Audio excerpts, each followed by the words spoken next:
बड़ी खबर आई है, डीजीसी ने 4 अधिकारियों को विमान हादसे के मामले में तलब किया है। बारामती विमान हादसे में एक बड़ा एक्शन हुआ है। इस वक्त की बड़ी खबर एनडीटीवी पर, डीजीसी ने 4 अधिकारियों को इस मामले में तलब किया है, उनसे पूछताछ की जाएगी। बारामती में अजीत पवार के विमान हादसे से जुड़ा हुआ डीजीसी ने एक बड़ा एक्शन लिया है।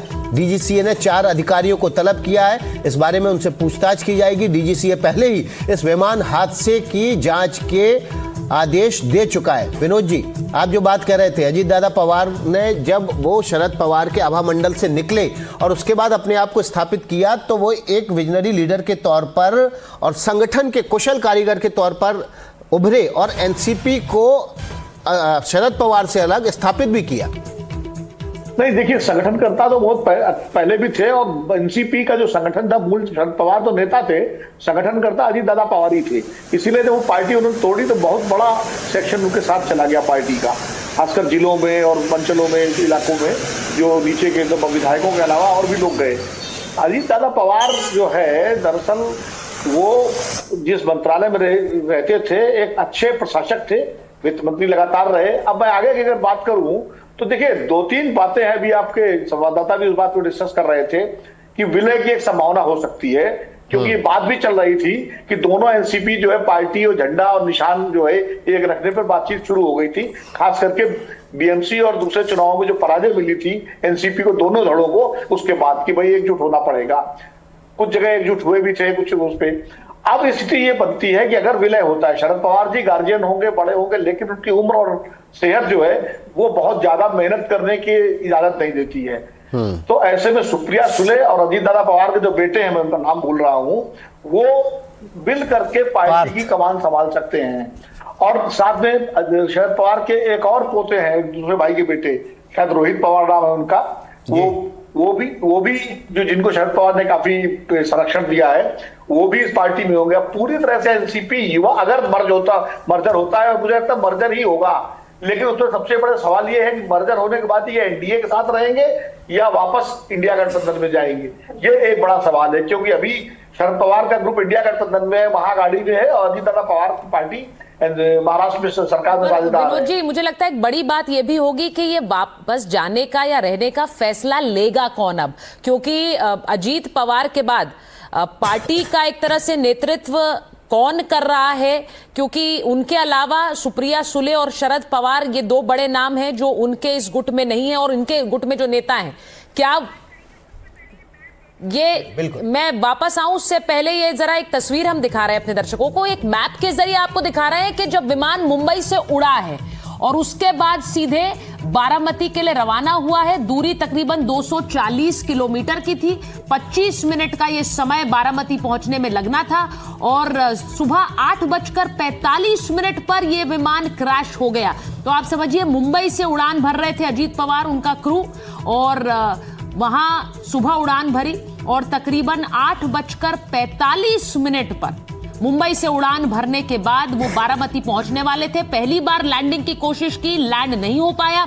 दूसरी बार लैंडिंग की कोशिश की तो विमान दुर्घटनाग्रस्त हो गया, और कहा जा रहा है कि फ्यूल टैंक में आग लगने के बाद बुरी तरह से आग की लपटों में घिरा हुआ, जो तस्वीरें आप वहां पर देख भी रहे हैं। तो देखिए, फ्लाइट डेटा है, उसके रिकॉर्डर के आधार पर हम ये पूरा मैप दिखा रहे हैं, उसका रूट मैप है। मुंबई से उड़ा, पुणे के होता हुआ बारामती एयरपोर्ट के आसपास इसने चक्कर लगाया, एक उस समय विजिबिलिटी कम थी इसलिए एक पूरा चक्कर लगाया, और दोबारा लैंडिंग की जब कोशिश की तो लैंडिंग में नाकामयाब रहा और उसी वक्त दुर्घटनाग्रस्त हो गया, जिसमें 5 लोगों की मृत्यु हो गई है। इसमें अजीत पवार भी सवार थे।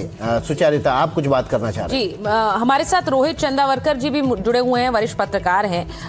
रोहित जी, ये सवाल मैं इसलिए पूछ रही हूं क्योंकि अब एनसीपी, जो अजीत पवार वाली एनसीपी है, इसके फैसले कौन लेगा? ये रहेंगे सरकार में या फिर शरद पवार के साथ जाएंगे? क्या लग रहा है आपको, अब नेतृत्व कौन करेगा, फैसले कौन लेगा? अच्छा सवाल है। देखिए, पिछले 2 महीने से करीबन 11 दिसंबर से हम लोग ये बात अलग अलग चैनलों पे कर रहे हैं कि एनसीपी, शरद पवार की राष्ट्रवादी पार्टी और अजीत पवार की राष्ट्रवादी पार्टी, दोनों पिछले 2 महीनों से एक साथ आने के एक एक्सरसाइज में जुटी हुई हैं। बिल्कुल। जो महाराष्ट्र में स्थानीय, देखिए, इस वक्त हम आपके सामने सीसीटीवी तस्वीरें रख रहे हैं उस हादसे की, जो आज सुबह 8:45 पर बारामती एयरपोर्ट के पास हुआ है। देखिए, रनवे पर उतरने की कोशिश के दौरान अजित पवार का विमान क्रैश हो गया और उसके बाद क्रैश होने के साथ ही उसमें धमाके के साथ आग लग गई। इस सीसीटीवी तस्वीरें देखिए, आग का गुबार उठता हुआ दिख रहा है और उसके बाद धुआं ही धुआं है।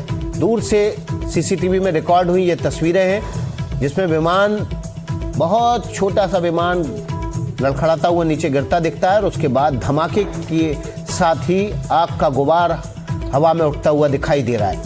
ये तस्वीरें बारामती की हैं। बारामती के पास हाईवे पर ये एक सीसीटीवी कैमरे में तस्वीरें रिकॉर्ड हुई हैं। 8:46:04 जिस वक्त धमाका हुआ और आग का गुबार उठता दिखाई दे रहा है। तो 8:45 देखिए क्लॉक जब आपको नजर आएगी और यही समय हम आपको बता रहे हैं जब विमान दुर्घटनाग्रस्त हुआ। एक दुकान आपको सामने नजर आ रही है, उसके ठीक पीछे आप धुएं का गुबार देखेंगे।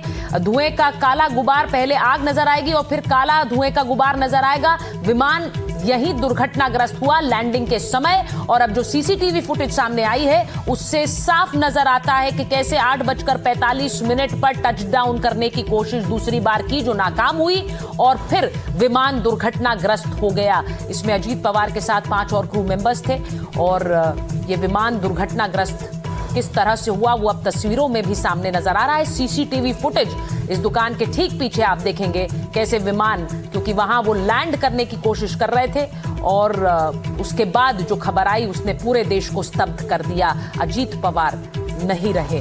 तो ये जो फुटेज है, सीसीटीवी फुटेज, वो आपको दिखा रहे हैं। और टाइम जो आप देख रहे हैं, आज आप देख रहे हैं 8:45 से ये क्लॉक शुरू होगी जो वीडियो फुटेज हम आपको दिखा रहे हैं और उसके बाद वो 46 पर दिखेगी आपको यही समय जब विमान दुर्घटनाग्रस्त हुआ है। तो ये तस्वीर आपको उस विमान क्रैश की, ये तस्वीरें स्तब्ध करने वाली हैं क्योंकि विकास, जैसा हम बात कर रहे थे, सुबह सुबह जब ये खबर आई तो बार बार इसे चेक किया गया। जो पैसेंजर उस प्लेन में थे उनके नाम देखे गए, क्या अजीत पवार उसमें थे कि नहीं थे।